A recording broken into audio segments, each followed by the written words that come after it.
نها ام بحاجتنا، ام بحاجته یکیتینا. یعنی که ام دوی مجالی می نکات و گوی که ام نبن یک براستی دیروک که سر مرا درباز دوی، اما حیانی که او دیروکا جنوا وگره به 100 سال دخوازه که حتی نیگه ام جنوا و تاریخا و ظروفا جمرا لیوره. نه او مرحله کفن او 100 ساله سر مرا درباز بیه، او مرحله خطر براستی او هات قد کرن.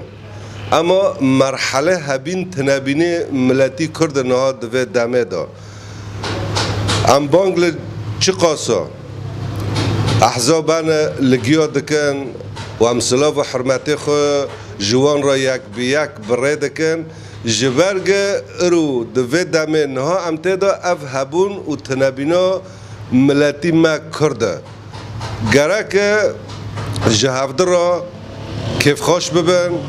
یعنی وقت دبی فهم کرنه که هیا و فهم کرنه ام دخوازن بلز و بباز انو ام بگینن و نقطه که و ملتا جار که وحسه.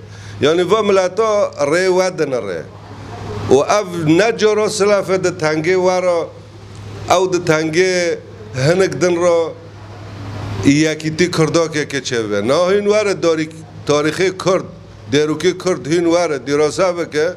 یعنی مملکه میتان دا پیدا بگر کرمیش دا بگر يعني تشكو داره دخوازه. لا شك أن العالم في هذه الأيام مقبل على تغيير كبير، تغيير سياسي وتغيير اقتصادي، تغيير في النظم، وهذه مرحلة خطيرة وحساسة جدا تمر فيها البشرية في هذا الوقت. ولا شك أن بالنسبة لموضوع وحدة الصف الكردي يعتبر ضرورة في هذا الوقت لكي لا يعيد التاريخ نفسه بالنسبة لهذا الشعب الذي عانى الكثير عبر التاريخ. ونجد أن دولة الاحتلال التركي تقف في وجه مشروع وحدة الصف الكردي وتقف ضد الوجود الكردي أساساً، وتصرح علناً بأنها عدوة للشعب الكردي أينما كان. وهذا مما يزيد الخطورة على وجود الشعب الكردي على أرضه التاريخية التي عاش عليها آلاف السنين. ففي هذا الوقت سنحت الفرصة سانحة لكي يكون هناك مرحلة جديدة وكتابة تاريخ جديد بالنسبة للشعب الكردي صاحب حقوق.